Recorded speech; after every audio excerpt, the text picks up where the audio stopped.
Hi అండి, ఈరోజు మీకోసం ఒక ఇంట్రెస్టింగ్ హర్రర్ స్టోరీ. ఈ కథ కల్పితమైతే కాదు, నేను కాలేజ్కి వెళ్ళే టైంలో ఇద్దరు వ్యక్తులు మాట్లాడుతూ ఉంటే విన్న సంఘటన. అది 2016. నేను కాలేజ్కి అప్పట్లోనే ఇంటి దగ్గర నుండి బస్సులో బయలుదేరి బస్టాండ్లో దిగాం. ఇలా దిగి నడుచుకుంటూ బస్టాండ్ బయటికి వెళ్ళేలోపు నా ఫోన్ రింగ్ అయింది. అరే, ఈరోజు నేను వచ్చేసరికి లేట్ అయ్యేలా ఉంది, నువ్వు ఆటోలో వెళ్ళిపో అన్నాడు నా ఫ్రెండ్ కృష్ణప్రసాద్. ఏదైనా ఉంటే ముందే చెప్పాలి కదరా అని నేను అన్న కోపంగా. ఏం లేదురా, మళ్ళీ చేస్తాలే అని ఫోన్ కట్ చేశాడు వాడు. నేను పక్కనే ఉన్న ఆటో స్టాండ్ దగ్గరికి నడుచుకుంటూ వెళ్ళాం. కాలేజ్ అని అరుస్తున్నాడు ఆటో డ్రైవర్. ఆటో చూస్తే ఖాళీగా ఉంది, ఇప్పుడే స్టార్ట్ అయ్యేలా లేదు. నేను నడుచుకుంటూ వెళ్ళిపోదామని చెప్పి డిసైడ్ అయ్యి బ్యాగ్ తగిలించుకొని వెళ్తున్నాం. వెంటనే ఆటో అన్నా, ఎక్కడికి తమ్ముడు వెళ్తున్నావు?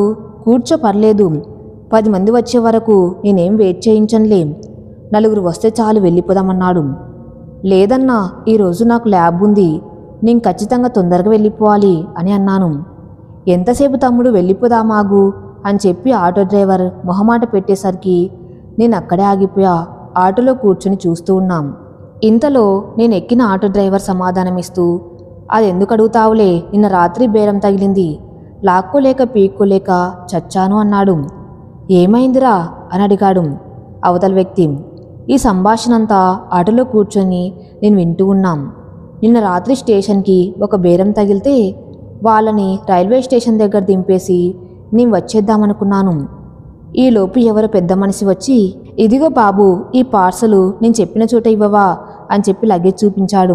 రాత్రి 11 దాటుతుంది, ఈ టైంలో పార్సల్ ఏంటండి, అది కూడా ఎక్కడో ఉప్పటేరు అవతలికి వెళ్ళాలి అంటున్నారు, నా వల్ల కాదు, నేను చెయ్యను అన్నాడు.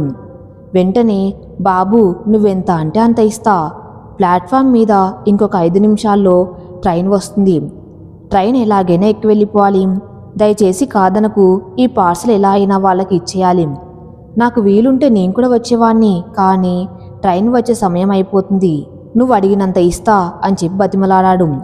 ఏం చేయాలో తెలియక, సరేలే తప్పదు కదా అనుకుని బయలుదేరాం. మెల్లగా రోడ్డు క్రాసు చేసి దాటేశాం. ఉప్పటేరు దాటేసా దగ్గర వాళ్ళ రోడ్లో ఎంటర్ అయ్యాం. అర్ధరాత్రి అవటం వల్లనేమో ఎక్కడ ఒక చిన్న చీమ కూడా కనపడట్లేదు, నిర్మానుష్యంగా ఉంది. నేను సరదాగా ఈల వేసుకుంటూ డ్రైవ్ చేసుకుంటే అలా వెళ్తున్నాం. ఏం జరిగిందో తెలియదు, ఆటో ఆగిపోయింది. అన్నీ బాగానే ఉన్నాయి, ఎందుకు ఆగిందో ఏంటో ఆలోచిస్తున్నాం. ఈలోపు పార్సల్ ఇవ్వాల్సిన వాళ్ళ ఫోన్ నెంబర్ తీసుకుని ఫోన్ చేద్దామని ఫోన్ తీసాం. అసలు సిగ్నల్ లేదు, దాంట్లో ఫోన్ వెళ్ళలేదు. చేసేదేమీ లేక అలా 1.5 గంట కూర్చొని కునుకు తీసుకుంటూ ఆటోలో ఉన్నాం. సరే పోనీ నడుచుకుని వెళ్దామన్నా ఆటో ముందు కదలట్లేదు. ఎవరి కోసమో ఎదురు చూసే నాకు ఈలోపు ఎవరో 2 మనుషులు బండి మీద వస్తూ నా కోసమే వస్తున్నారు అన్నట్టు అనిపించింది. నా ఆటో ఆగిపోవటం చూసి వాళ్ళు ఆగి అన్ని వివరాలు అడిగారు. జరిగినదంతా చెప్పిన తర్వాత పైనుంచి కింద వరకు ఒక చూపు చూసి, సరే మేము మెకానిక్కి ఫోన్ చేస్తామని చెప్పి మెకానిక్కి ఫోన్ చేశారు. వస్తున్నాళ్లే, కంగారు పడవద్దు, మేము ఉంటాం నీతో అన్నారు వాళ్ళు. నేను ఖాళీగా ఉండి ఆటో సరదాగా స్టార్ట్ చేస్తే అనుకోకుండా ఆటో స్టార్ట్ అయింది. అన్నా, మెకానిక్ వద్దని చెప్పండి అన్నా, నేను వెళ్ళిపోతాలే, ఆటో స్టార్ట్ అయింది అని అన్నాడు. చేసినది చాలు కాని బాబు, మేం వెళ్తాం, మా వెనకాలే మాతో పాట్రా అంటారు వాళ్ళిద్దరు కోపంగా. మెల్లగా పార్సల్ తీసుకుని ఆ చెప్పిన అడ్రస్కి తీసుకువెళ్ళా. పార్సల్ డెలివరీ చేసిన వెంటనే నన్ను వాళ్ళు అన్న మాటలు, బుద్ధుందా, ఈ టైంలో ఎవరైనా పార్సల్ తీసుకుని వస్తారా, అది ఒంటరిగా అని నన్ను తిట్టారు. నాకేం అర్థం కాలేదు. సర్లేండి వెళ్ళొస్తానని చెప్పి ఆటో తీసుకుని రివర్స్ అయ్యాం. నేను ఇంటికి రావటానికి ఆటో స్టార్ట్ చేశాం. మెల్లగా సగం దూరం వచ్చేసా, మళ్ళీ ఆటో ఆగిపోయింది. దీనమ్మ, దీనికి ఏదో అయిందని చెప్పి మళ్ళీ ఆటోని అటు ఇటు వెనుకకు తిప్పి అటు ఇటు ఏదో నాకు తెలిసిన రిపేర్ని మొదలుపెట్టాం. నాకు తెలిసి నేను ఆటోలో వెనక ఏదో తీస్తూ ఉంటే సడన్గా ఎవరో కూర్చున్నట్టు అనిపించింది. ఎవరా అని ముందుకు వెళ్ళి ఫోన్లో లైట్ వేసి చూస్తే ఎవరూ కనపడలేదు. మళ్ళీ వెనక్కి వెళ్ళి నా పని నేను చూసుకుంటున్నాం. మళ్ళీ ఎవరో వెనకాల కూర్చున్నట్టు అనిపించింది. ఏం చేయాలో తెలియక కూర్చున్నాం. ఏం చేసినా బండి స్టార్ట్ అవ్వట్లేదు. ముందుకు పోయి సీట్లో కూర్చొని ఫోన్ నొక్కుంటూ కూర్చున్నాం.